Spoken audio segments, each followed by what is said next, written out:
Draga deco, dragi prijatelji, dobrodošli na čas veronauke povodom dečje radionice za Vrbicu. Narednih nekoliko minuta govorit ćemo o događajima koji su prethodili Hristovom vaskrsenju, dakle o posljednjim danima misije i propovedi Gospoda našeg Isusa Hrista. Na nekoliko dana pre stradanja Hristos je došao u predgrađe svetog grada Jerusalima po imenu Vitanija da pomogne svom prijatelju Lazaru koji se teško razboleo. Ali kada je Hristos stigao u Vitaniju, Lazar je već bio umro. Hristos se tada sažalio i vaskrsao ga iz mrtvih. Čudo da je Isus vaskrsao nekog čoveka iz mrtvih se pročulo po celom tom kraju. Ubrzo zatim Hristos je odlučio da uđe u sam grad Jerusalim. I sav narod koji je čuo za Lazarevo vaskrsenje, i odrasli i deca, izašli su da ga dočekuju sa velikim počastima. No Hristos nije želeo slavu i čast, već je poslao svoje učenike da mu dovedu samo jednog magarca. I tako je jašući pošao u grad. No narod ga ipak dočekao sa velikom radošću i slavljem. Dočekao ga je kao cara i oslobodioca. Mahali su mu palovim grančicama, bacali cveće pred njega i u znak velikog poštovanja prostirali su svoju odeću na put kuda je trebalo da prođe. No vreme Hristovog stradanja se približavalo i on je želeo da sa svojim učenicima, apostolima, tako se nazivaju njegovi učenici, poslednji put večera. Tokom večere uputio im je konačne reči pouke i nagovestio im je da će uskoro biti izdat i da više neće biti sa njima, ali da im ostavlja zapovest da u spomen njegov blagosiljaju hleb i vino i da će on tada biti sa njima u tom hlebu i vinu. Sećajući se ovih Hristovih reči, mi to i dan danas činimo na svetoj liturgiji. Posle večere je jedan od učenika Hristovih po imenu Juda Iskariotski otišao kod neprijatelja Hristovih da im ponudi da im ga izda i da ga oni pogube. I dok je Hristos još sedeo sa svojim učenicima na večeri, koju nazivamo tajna večera, Juda je došao kod Isusovih neprijatelja.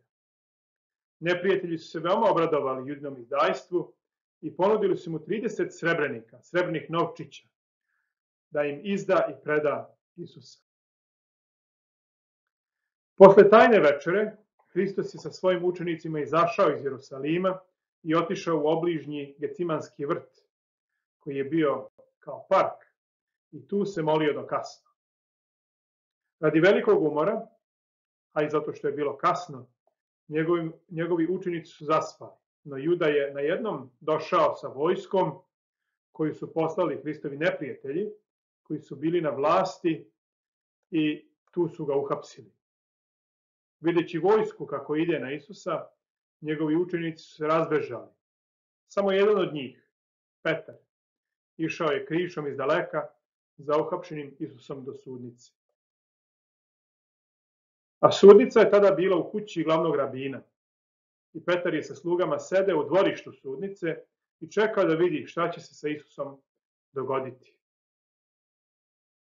Istog dana, ali pre ovih tužnih događaja, Petar se hvalio među učenicima kako izuzetno mnogo voli Hrista, više i bolje od svih ostalih. Ali tada mu je Hristos rekao da on to samo tako govori i da će ga se 3 puta odreći pre nego što petao zapeva, to jest pre nego što svane novi dan. Ali Petar je čvrsto odricao i govorio da se tako nešto nikada ne bi moglo dogoditi. Ali sada, sedeći pred sudnicom u kojoj je bio uhapšen Isus, Petar je razgovarao sa slugama koji su takođe bili tu. I tokom razgovora 3 puta su ga sluge pitale da li je on bio jedan od učenika Hristovih i govorili su mu da im je poznat i da misle da je on bio jedan od učenika. I sva 3 puta Petar je odrečno govorio kako on nema nikakve veze sa uhapšenim Isusom.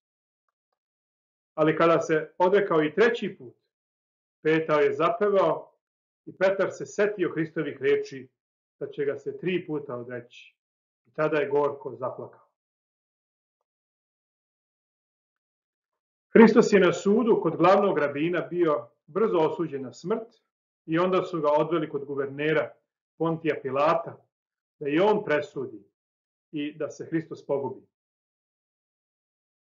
Čak se i veliki narod skupio i svi su vičući tražili da se Hristos pogubi. Na kraju guverner Pontije Pilat je presudio da se ima razapeti na krst. Tada ga je predao okrutnim vojnicima koji su mu se narugali i opleli venac od trnja i rugajući se Hristu stavili mu na glavu umjesto vladarske krune. Potom su naterali Hrista da ponese veliki krst na kome je trebalo da bude razapet. Izveli ga napolje, van zidina grada Jerusalima, u blizinu groblja, na mesto koje se zvalo Golgota ili mesto lobanje. Tu su ga razapeli na krst i sa njim još dvojicu razbojnika. Ubrzo je Hristos umro na krstu. Naredni dan je bio veliki jevrijski praznik Pashe i nije priličilo da mrtvi ne budu sahranjeni.